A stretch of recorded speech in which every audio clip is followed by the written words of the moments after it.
This is the real Tom Rose, and we're solving a geometry angles problem. Let's see. They're asking us which of the following angles is the greatest. And the trick to figuring these out is taking the information that you've been given and using rules of geometry that you have memorized to fill in the blanks. So we basically need to go around and calculate the value of every angle. So let's start out with the easy stuff. Angle D, you'll notice, is exactly opposite this angle 80 here. And one of the rules is opposite angles always have the same measure.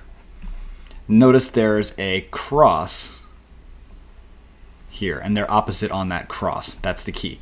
Also, angles D and angle C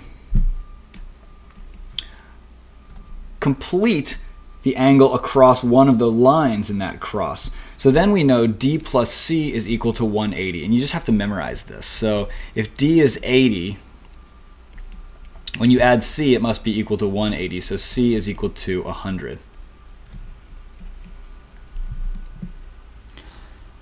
And going forward from here, we need to calculate the value of B.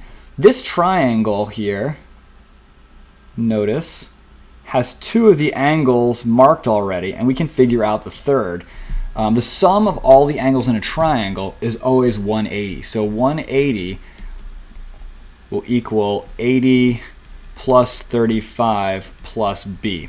So 180 minus 80 minus 35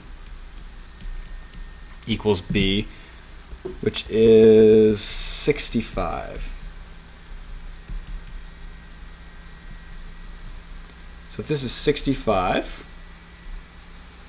we can figure out what A is by subtracting that from 180.